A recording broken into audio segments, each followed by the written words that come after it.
Hello guys, കഴിഞ്ഞ ദിവസം നമ്മളൊരു വീഡിയോ ഇട്ടിട്ടുണ്ടായിരുന്നു, എയർ ഫ്രയർ വാങ്ങുന്നൊരു വീഡിയോ. ഇതുമായി നേരെ റൂമിൽ വന്നപ്പോൾ തന്നെ റിസുകൂട്ടൻ ഭയങ്കര വഴക്ക് എന്തെങ്കിലും ഉണ്ടാക്കണമെന്ന്. കാരണം എന്താണെന്ന് വെച്ചാൽ ഫ്രഞ്ച് ഫ്രൈസ് വാങ്ങിയത് കയ്യിലിരിപ്പുണ്ടല്ലോ, അതാണ് മെയിനായിട്ടുള്ള കാരണം. പിന്നെ നമുക്കൊരു ക്യൂരിയോസിറ്റി ഇതെന്താവും എന്നുള്ള കാര്യത്തിൽ. അപ്പം ഫസ്റ്റ് വിഭവം തന്നെ നമ്മുടെ ഫ്രഞ്ച് ഫ്രൈസ് ആയിക്കോട്ടെ എന്ന് വിചാരിച്ചു. അങ്ങനെ ഔദ്യോഗികമായി എയർ ഫ്രയർ സ്വിച്ച് ഓൺ ചെയ്ത് കേട്ടോ. അപ്പം ഒരു 3 മിനിറ്റ് നേരം ഇതിനായിട്ടൊന്ന് പ്രീ ഹീറ്റ് ചെയ്യാനായിട്ട് വെക്കും കേട്ടോ. അപ്പം നമ്മൾ വെച്ച സമയത്ത് ഒരു അലൂമിനിയം ഫോയിലോട് ഇതിലോട്ട് വെച്ച് കൊടുക്കുന്നുണ്ട്. അങ്ങനെ 3 മിനിറ്റിന് ശേഷം നമ്മൾ വാങ്ങി വെച്ചിട്ടുള്ള ആ ഒരു ഫ്രോസൺ ആയിട്ടുള്ള ഫ്രഞ്ച് ഫ്രൈസ് ഇതിലേക്ക് ഇങ്ങനെ നിരത്തിയിട്ട് കൊടുത്തിട്ട് വീണ്ടും എയർ ഫ്രയറിലേക്ക് വെച്ച് കേട്ടോ. എന്നിട്ടിത് വീണ്ടും ഓൺ ആക്കിയിട്ട് നമ്മൾ വെച്ച് കൊടുത്തിട്ടുണ്ട്. അപ്പോൾ ഇതിൻ്റെ അകത്ത് ടച്ച് സ്ക്രീനിൽ കാണിക്കുന്നുണ്ട് ഏതൊക്കെ ഫുഡ് ഐറ്റംസ് ആണെന്നുള്ള രീതിയിൽ നമുക്ക് സെലക്ട് ചെയ്യാവുന്നതാണ്. അപ്പോൾ ഈ ഫസ്റ്റിൽ തന്നെ കിടന്നത് ഫ്രഞ്ച് ഫ്രൈസ് ആണ്. അത് ഓൾറെഡി ഇതിൽ ഓണായി തന്നെ കിടക്കുമായിരുന്നു കേട്ടോ. അതുകൊണ്ടാണ് നമുക്ക് വീണ്ടും അത് സെലക്ട് ചെയ്യേണ്ടതായിട്ട് വരാഞ്ഞത്. പിന്നെ ഓരോരോ ഐറ്റംസ് ഇങ്ങനെ കൊടുത്തിട്ടുണ്ട്.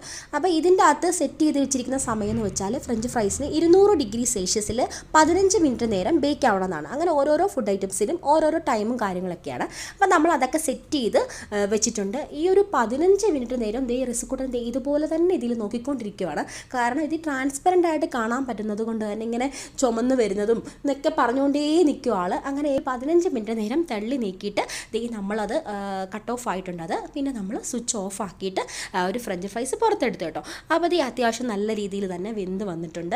ആ ഒരു ഗോൾഡൻ കളറൊക്കെ ആയി വന്നിട്ടുണ്ട് കേട്ടോ. ഇനി ഇതൊരു പാത്രത്തിലേക്ക് തട്ടിയിട്ടിട്ട് കുറച്ച് ഉപ്പൊക്കെ ഒന്ന് സ്പ്രെഡ് ചെയ്ത് കൊടുക്കുകയാണ്. പിന്നെന്താ കുറച്ച് കെച്ചപ്പൊക്കെ കൂട്ടിയിട്ട് ഞാനൊന്ന് കഴിച്ചിട്ട് പറയാം കേട്ടോ. അങ്ങനെ കെച്ചപ്പും കൂട്ടിയിട്ട് ഞാനിതൊന്ന് ട്രൈ ചെയ്ത് നോക്കുകയാണ്. അപ്പോൾ ഇത് കഴിക്കുമ്പം തന്നെ ആദ്യം നല്ലപോലെ വെന്ത് ബേക്കായിട്ടൊക്കെ ഉണ്ട്. നല്ല അടിപൊളിയാട്ടോ. എണ്ണയൊന്നും ഒഴിക്കാതല്ലേ നമ്മളിത് ഉണ്ടാക്കുന്നത്. പിന്നെ നമ്മൾ ആ ഒരു എണ്ണയിൽ വറുത്തെടുക്കുന്ന ടേസ്റ്റ് ആണെന്ന് ചോദിച്ചാൽ അതല്ല, പക്ഷേ ഹെൽത്തിയാണ്. ഈ ഒരു എയർ ഫ്രയർ കൊണ്ട് ഉദ്ദേശിക്കുന്നത് തന്നെ നമ്മൾ എണ്ണയില്ലാതെ മാക്സിമം എത്രത്തോളം ഹെൽത്തി ആയിട്ട് ഫുഡ് കഴിക്കുക എന്നുള്ളതാണ്. അത് വെച്ച് നോക്കുമ്പോൾ അടിപൊളി പ്രൊഡക്റ്റാണ്. എന്തായാലും എനിക്ക് ഒരുപാട് ഇഷ്ടമായി. അപ്പോൾ ഓക്കെ, ബൈ.